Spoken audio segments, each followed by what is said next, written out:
गांव सोनपुर। ये कोई बहुत बड़ा या मशहूर गांव नहीं था, लेकिन इसकी गलियों में इंसानों की कहानियां बसी थीं। कुछ हंसी की, कुछ आंसुओं की। इसी गांव के आखिरी छोर पर टूटी हुई मिट्टी की दीवारों और टपकती छत वाला एक छोटा सा घर था। यहीं रहती थीं दो बहनें, सीमा और सुमन। गांव उन्हें एक ही नाम से जानता था, दो अनाथ एक बहनें। सीमा उस समय सिर्फ 16 साल की थी जब उसके सिर से पिता का साया उठा। सुमन तब मात्र 11 साल की। उसे तो यह भी ठीक से समझ नहीं आया कि मौत क्या होती है। पिता रामलाल किसान थे, मेहनती, ईमानदार और चुपचाप सब सह लेने वाले इंसान। माँ शांति, जिनकी गोद में दुनिया की सारी गर्माहट थी। लेकिन एक साल सूखा पड़ा, फसल नहीं हुई, कर्ज बढ़ गया।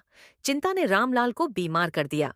एक रात जब घर में सिर्फ एक दिया जल रहा था, रामलाल ने सीमा का हाथ पकड़ा और कहा, सीमा, अब तू ही घर की माँ है। और उसी रात उनकी सांसें थम गईं। माँ शांति यह सदमा झेल नहीं पाई। कुछ महीनों तक उन्होंने बच्चों के लिए खुद को संभाला, लेकिन एक दिन वे भी चुपचाप भगवान के पास चली गईं। उस दिन सुमन माँ की साड़ी पकड़कर रोती रही। माँ उठो ना, मुझे भूख लगी है। सीमा ने उसे सीने से लगाया, लेकिन खुद का रोना निगल गई। माँ बाप की चिता ठंडी भी नहीं हुई थी कि रिश्तेदारों के चेहरे बदलने लगे। हम कब तक इन्हें पालें? लड़कियां हैं, बोझ बन जाएंगी। किसी ने उन्हें अपने घर नहीं रखा। अंत में वही टूटा हुआ घर उनका सहारा बना। पहली रात जब दोनों अकेली थीं, घर में सन्नाटा था। दीवारों पर माँ बाप की परछाइयां थीं। सुमन कांपते हुए बोली, दीदी, मुझे डर लग रहा है। सीमा ने उसे कसकर पकड़ लिया।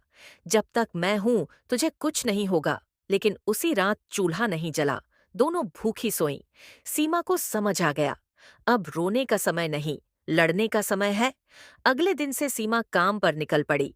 कभी किसी के घर झाड़ू पोछा, कभी खेतों में मजदूरी, कभी पशुओं के बाड़े साफ करना। लोग उसे कहते, इतनी छोटी उम्र में काम क्यों करती है? वह बस इतना कहती, मेरी छोटी बहन है। सुमन स्कूल जाना चाहती थी। वह रोज स्कूल की दीवार के पास खड़ी होकर बच्चों को पढ़ते देखती। एक दिन उसने सीमा से कहा, दीदी, क्या मैं भी कभी पढ़ पाऊंगी? सीमा ने मुस्कुराकर कहा, पढ़ेगी मेरी जान, जरूर पढ़ेगी। लेकिन रात को अकेले में सीमा रोती थी, क्योंकि उसके पास सपनों के लिए पैसे नहीं थे। गांव की औरतें फुसफुसातीं, अनाथ लड़कियां हैं, ज्यादा सिर मत चढ़ाओ। सीमा को ज्यादा आजादी मिल गई है। एक दिन गांव के एक आदमी ने सीमा पर बुरी नजर डाली। उसने रास्ता रोक लिया। सीमा कांपी, लेकिन पीछे सुमन खड़ी थी। सीमा ने जोर से चिल्लाया। पूरा गांव इकट्ठा हो गया। उस दिन सीमा ने समझ लिया, कमजोर होना अपराध है। एक ठंडी रात सुमन को तेज बुखार हो गया। उसकी सांसें उखड़ने लगीं। सीमा के पास पैसे नहीं थे, लेकिन उसके पास हिम्मत थी। वह सुमन को गोद में उठाकर 10 किलोमीटर पैदल चली। रास्ते में बारिश हुई, सड़क सुनसान थी। सीमा बस एक ही बात दोहरा रही थी, भगवान, मेरी बहन को बचा लो, मुझे कुछ भी दे देना। अस्पताल में डॉक्टर ने कहा, अगर आधा घंटा और देर हो जाती तो। सीमा वहीं जमीन पर बैठकर रो पड़ी। सुमन बच गई, और उसी के साथ जन्म लिया उम्मीद ने। मास्टर जी ने सुमन की पढ़ाई का जिम्मा लिया। सुमन पढ़ने लगी, दिन रात। वह हर बार परीक्षा में पहला स्थान लाती। जब उसे शहर भेजने की बात आई तो सीमा का दिल टूट गया। सुमन रोते हुए बोली, दीदी, मैं आपको छोड़कर नहीं जाऊंगी। सीमा ने आंसू छुपाते हुए कहा, तू जाएगी, क्योंकि तेरी उड़ान मुझसे बड़ी है। सुमन के जाने के बाद घर सूना हो गया। सीमा रात को सुमन की जगह देखती और चुपचाप रो लेती। वह बीमार पड़ी, लेकिन किसी को बताया नहीं।